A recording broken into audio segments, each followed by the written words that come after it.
on, everybody, put your hand together. I want to hear you say Sunday morning. Sunday morning. Sunday morning. Welcome to Sunday morning service. Today we'll be featuring a sermon by the Reverend C.L. Franklin entitled Ye Must Be Born Again, and song selections from Willie Rogers, the Jackson Southernaires, and the Men of Standard. Now sit back, relax, and enjoy Sunday morning service.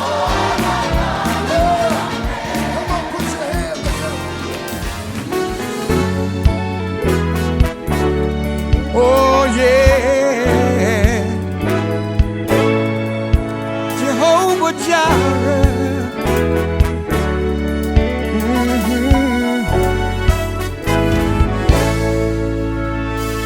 Jehovah Jireh, Yeah, my provider. Jehovah, Rapha, yeah, you're my healer. Jehovah, Shalom, yeah, you're my peace. Lord in you, Lord, in you I hide each day. Jehovah Jireh, Jireh, yeah, my provider. Jehovah, Rapha, you're my healer. Jesus, yes, Shalom, you're my peace. Lord in you, Lord, in you I hide each day.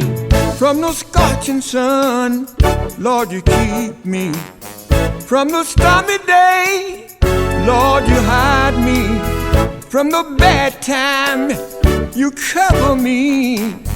And in trouble time, you keep me free. Jehovah Jireh, Yeah, my provider. Jehovah, Rapha, yeah, you're my healer. Jehovah, Shalom, yeah, you're my peace. Lord in you. Lord, in you I hide each Listen. day. If I go through the fire, Lord, you stand by me. You're my refuge, things unseen. You are faithful and you are loving. When I'm lonely, you will be my friend. Oh, Jehovah Jireh, yeah, my provider. Jehovah, Rapha, you're my healer. Jehovah, Shalom, yeah, you're my peace. Lord in you, Lord, in you I hide each day. Jehovah Jireh, yeah, My provider. Jehovah, Rapha, yeah, you're my healer. Shalom, you're my peace. Lord in you. Lord, in you I hide each day. The Lord is my shepherd, I shall not want. He maketh me to lie down in green pastures. He leadeth me beside a still water. He restoreth my soul. He leadeth me in the paths of righteousness for his name's sake. Yet though I walk through the valley of the shadow of death, I will feel no evil, for thou art with me.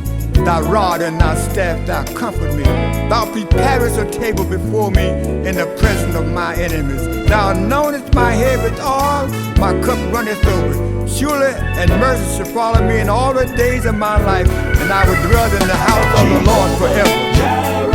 Yeah, My provider. Jehovah, Rapha, yeah, you're my healer. Jehovah Shalom, Shalom, my peace, my peace. Lord in you. Lord, in you I hide each day. Jehovah Jireh, my provider. Jehovah Rapha, my Jehovah, Shalom, you're my peace. my peace. Lord in you, Lord, in you yeah,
is more than I can bear.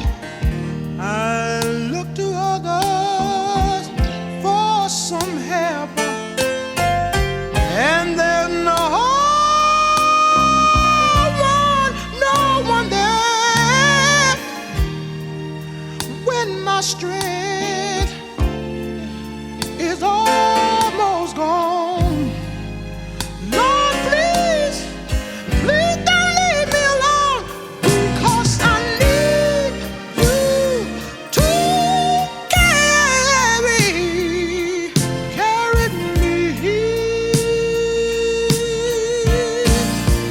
Lord, carry me. When I fall by the way, Lord, help me. Make it through another day. Carry me through the storm and the rain, through my sickness, through all of my pain. That's why I need you to carry me. Yeah, yeah, yeah, yeah. Lord, when my body has grown so old, and people that used to love me, and now their love has grown so cold, still I keep the faith and be strong, because you prepared for me a brand new home. Right now, I need you to carry me.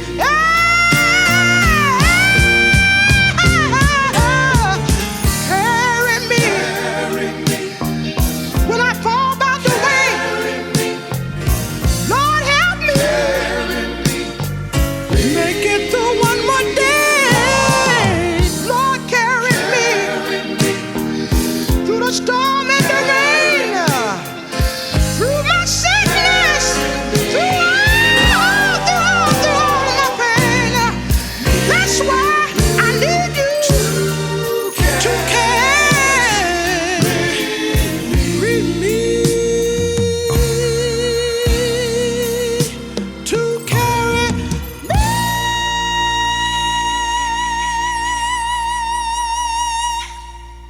On a passage selected from the book of St. John, the 3rd chapter, beginning with the first and a few of the following verses. There was a man of the Pharisees named Nicodemus, a ruler of the Jews. The same came to Jesus by night and said unto him, Rabbi, we know that thou art a teacher come from God. For no man can do these miracles that thou dost except God be with him. Jesus answered and said unto him, Verily, verily, I say unto thee, except a man be born again, he cannot see the kingdom of heaven. Seeing the kingdom. That's what we're talking about. Seeing the kingdom.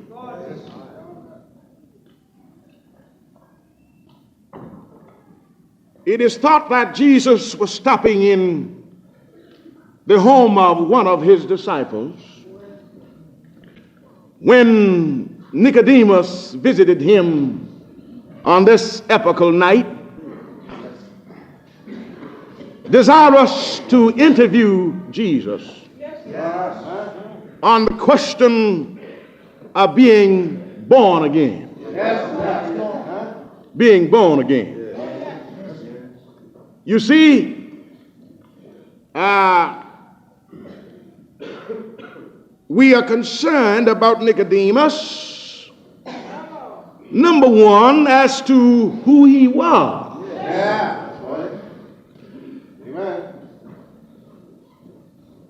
First of all, he was a Pharisee. He was a member of that exclusive sect in Judaism who set themselves apart as being the guardians of the law. You see, the law had two groups of sponsors. The Sadducees, who were the exponents of the written law. The Pharisees, who were the exponents of the oral law, who believed that simultaneous with the giving of the written law, God gave certain gifts to certain people to interpret that law, called the oral law. Aside from that, these people considered themselves a distinctive group because they harked back to the Maccabean campaign, which got underway to purify Judaism and to liberate the Jewish people from the desecration of the Assyrians. These people tied themselves to that noteworthy history with respect and in relation to Judaism. Not only were they the interpreters of the law, but they called themselves the guardians of the law. The guardians and the exponents of a purified Judaism. Now, aside from that, Nicodemus was or enjoyed some distinction aside from his membership in the Pharisaic party. He was a ruler of the Jews. He was a member of the Sanhedrin Council.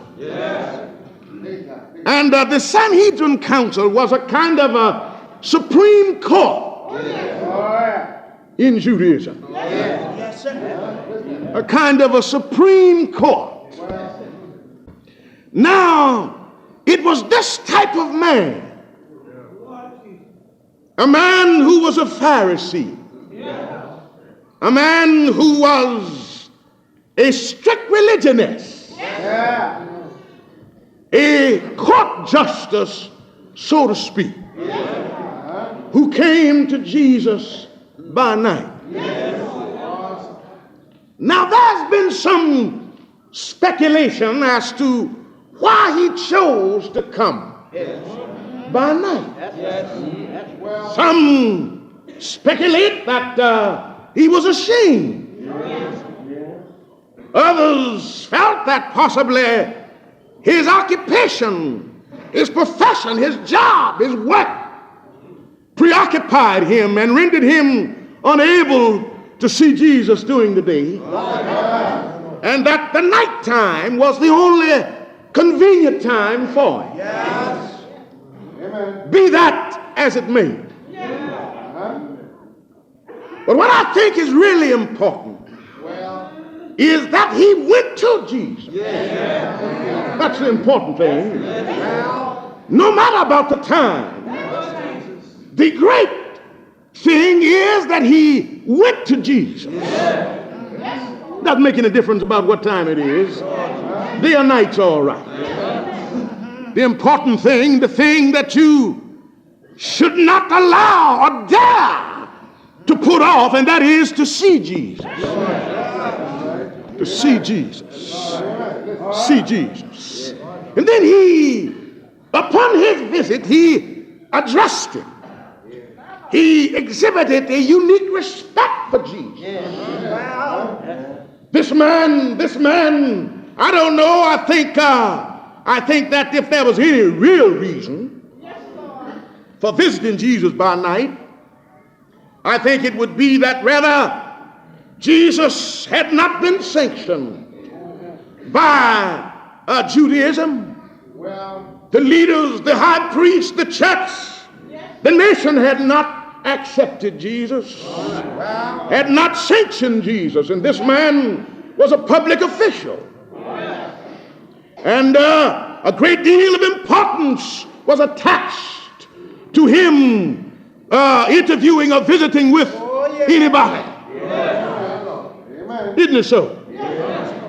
And so possibly for public reasons, for reasons that was concerned about his public conduct, possibly influenced him to see Jesus by night. But despite the reason of his visit or the time of his visit, he had a unique respect for Jesus. Notice his address, Rabbi. Rabbi. You see, a rabbi was a teacher. He was a teacher of Judaism. He was a preserver of Judaism. He taught in the synagogue. He was one of the guardians of preserving the cultural heritage and the religious heritage of the people of Judaism. He was an important man. And remember that these people didn't just play around with titles. If he addressed Jesus as rabbi, it was because he respected him as such. For a Jew did not address you or associate you with that which he regarded as sacred and religious unless he was so impressed by you. I wish I had somebody here praying with me tonight while I'm trying to preach sick here. Listen if you please. Listen if you please. Listen if you please. So he addressed Jesus as a rabbi.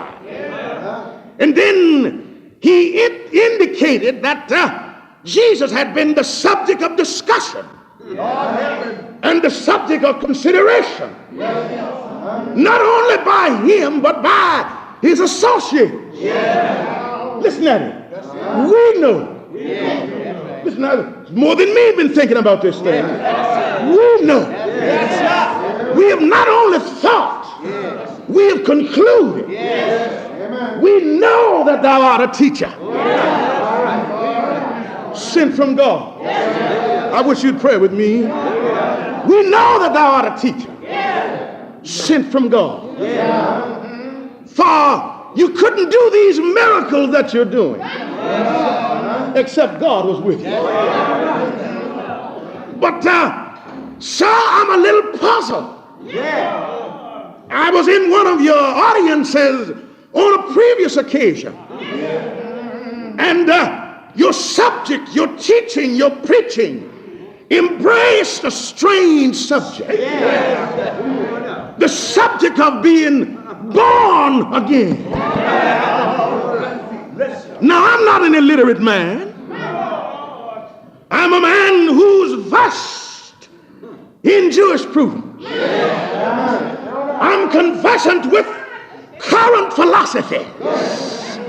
I know what the Greeks think, and I know what the ancient thinking of the Babylonians were or was, and I know what the Romans think. I'm kind of up to date on current matters. But this philosophy that you are talking about, that this being born again, kind of gets me. Scientifically, I can't figure that out. From the standpoint of genetics, I can't see it. Pray with me if you please. What about this being born again? Do you mean to say that I've got to disintegrate? Go back into nothing? And then come forth again through the same process? Jesus said, now, you're thinking it's materialistic. The thing that I'm talking about is a spiritual thing. It has to do with the will. It has to do with the heart. It has to do with the soul. It doesn't have to do with the body. It influences the body. Yes, it influences the body. It influences the body's choice, the body's ability to choose.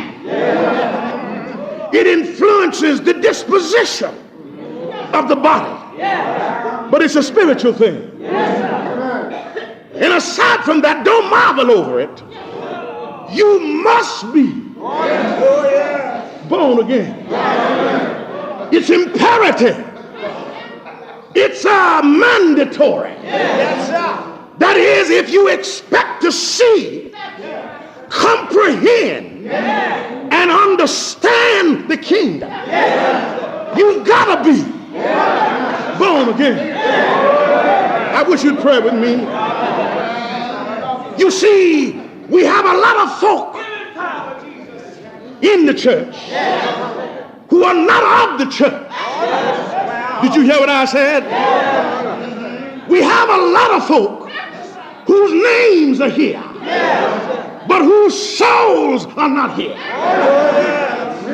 We have a lot of folk who cannot see or appreciate or understand what the church is doing.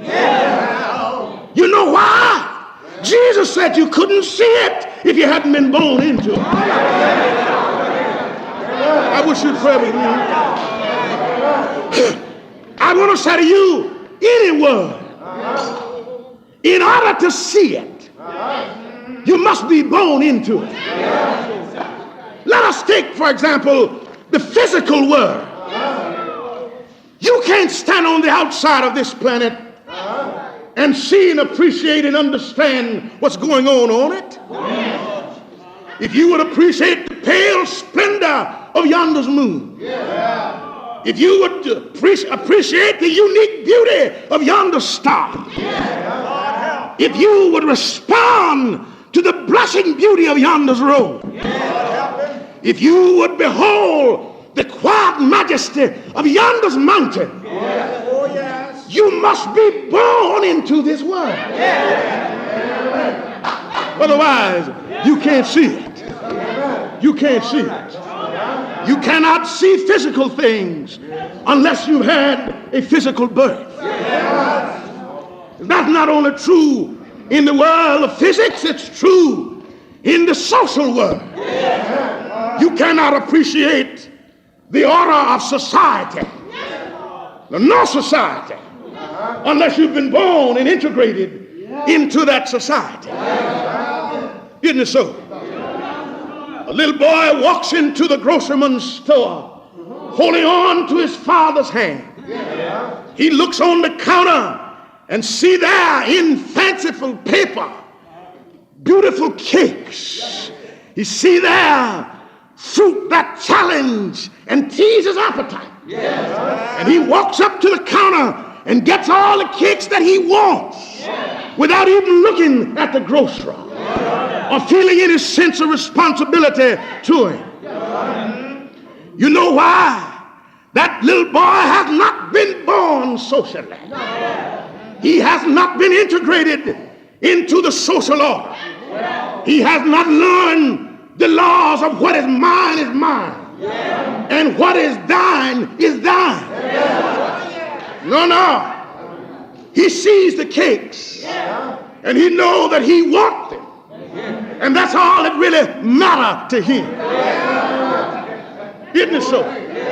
But when he has experienced the social birth and has been integrated and comprehends the total social picture as to its demands and obligations, if he wants the cakes, he goes into his pocket and pull out the price.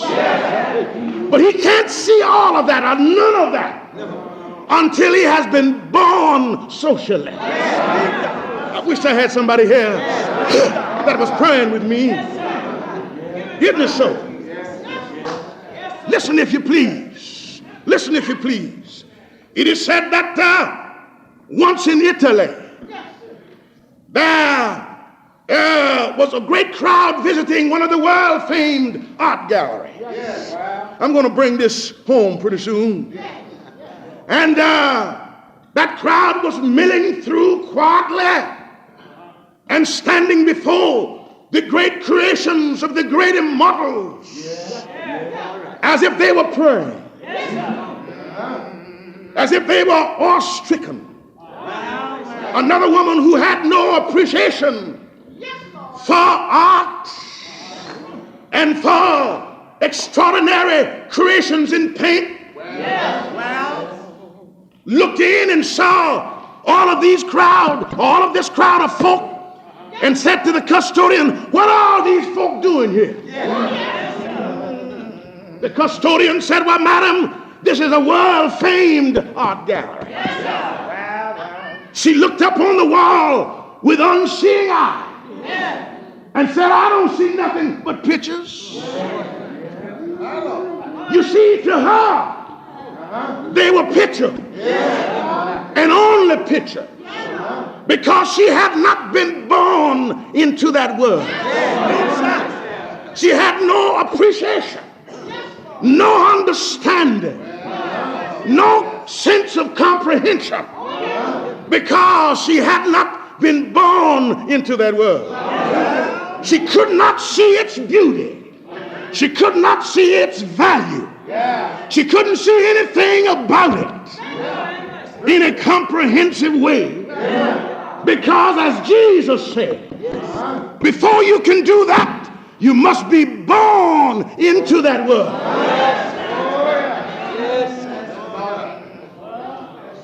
My brothers and my sisters, I don't worry too much about people who criticize the church and who say that there's nothing to it, and that there's nothing to the Christians. You don't need but a little sense to even appreciate the church. When you think about the great import and the great impact of the Christian idea upon world society, when you think about what this world would be like if Jesus and his followers had never been on this planet, you could appreciate the church. I don't worry too much about it. I don't bother too much about it, because those folk have not been born into this world.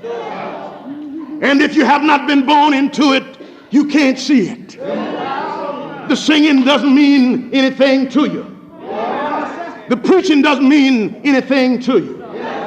The efforts and the work, the great job that the church has done through the ages mean nothing to you, because you can't see it.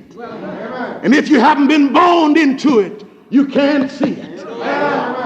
You know, I believe that most of you were born in the South and know something about a tadpole. You've heard of a tadpole, haven't you? A tadpole, you understand, is one of those little water creatures that looks like a catfish. He resembles a catfish to a large degree. And he is capable, however, of being something else.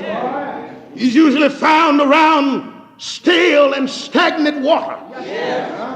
And he consents himself in that stale, stagnant, muddy water, you know, for quite some time. And then Mother Nature whispers to him and tells him that he doesn't have to be satisfied with merely being a tadpole. Mother Nature tells him that he's able and capable of being something else. But before he can be that something else, why, he must go through a process that's called metamorphosis. And that catfish, that tadpole must go down in the muck and mire. And go down there and stay there. And while he's waiting down there, a process sets in. And that process starts to working on that old tadpole. And while that process is working, while that tadpole is changing. And when the process is over, while that old tadpole is turned into a frog. He can leap out of that muddy water. And he can leap out of that stale water. Oh, yeah. He can come on out of those stagnant waters and leap up on the bank and jump around in the grass and jump around among the flowers and sit on a log late at night and in his own peculiar style sing praises to his God. Oh, Lord. Why, but he never could have enjoyed any of this if he hadn't gone through a change. Oh, Lord. And I don't know about you, my friend. Not Mother Nature. No.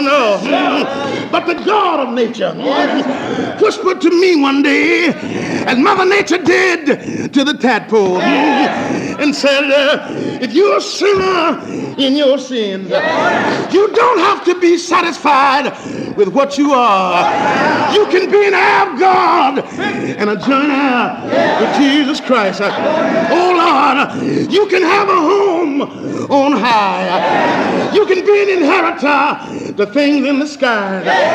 But before you can do this, you got to go down.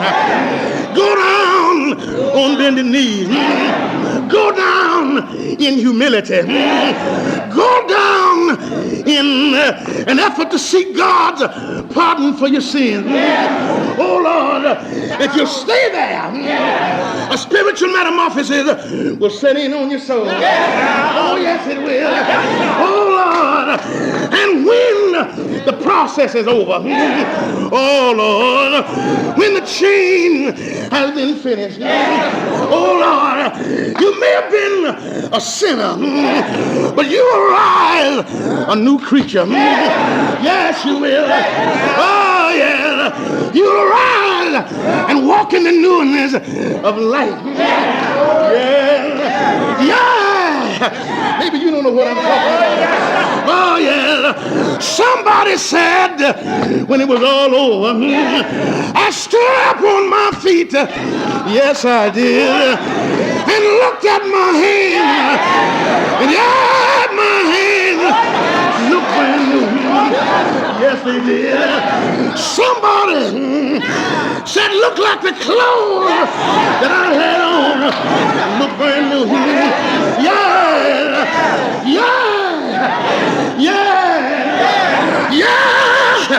If you know what I'm talking about, you know you are a new creature. Yes, sir. Somebody said that not only did my hand look brand new, but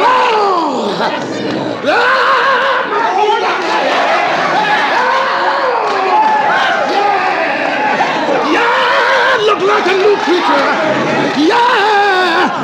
I raised my hand. Yes, and cried.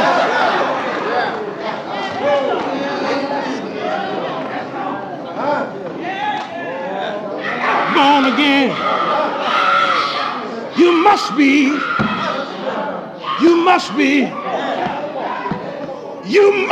born. If you'd understand. If you would appreciate. We hope you have enjoyed this week's edition of Sunday Morning Service. Be sure to subscribe to Malaco Gospel so you'll be notified when new programming is available. Again, thank you for participating in Sunday Morning Service. Not just hanging on. I've got a grip on the solid rock. Not just hanging on.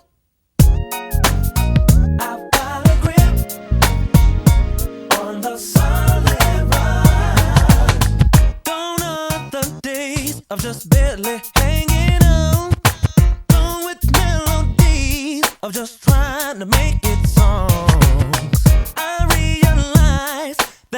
Now's our test of faith to get out of me what might get in the way.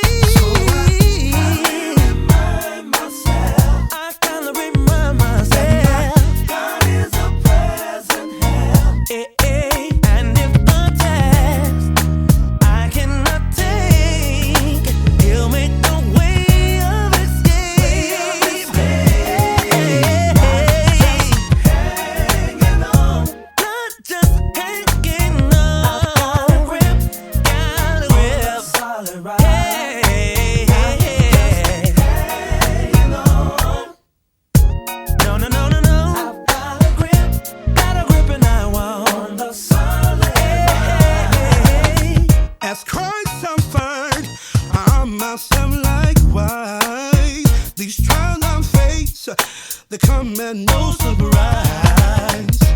I rejoice, for I am in His will. I'll be overjoyed when this glory is revealed. So I remind myself, oh yeah. God is a present help. And if the test I cannot take, He'll make the way of escape. Hanging on. Oh, hanging I've on, got a grip. got a grip. Solid right. Not just hanging on, no. Yeah, I've got a grip yeah. on the solid Oh, not just hanging on. I've got a grip yeah. on the solid rock. Not just hanging on. I've got a grip Got a grip on the solid rock. I got a grip, I ain't Slipping, Cause if I start slipping, then you know that I've been tripping, tripping. Ain't the way to make it to the other side. Gotta stay right, gotta stay right. Nobody said it would be easy, that it would ease me. Although the devil tried to tease me, but if you think my grip is weak, he gotta be crazy. hanging on. Yeah. Got a grip. Solid rock.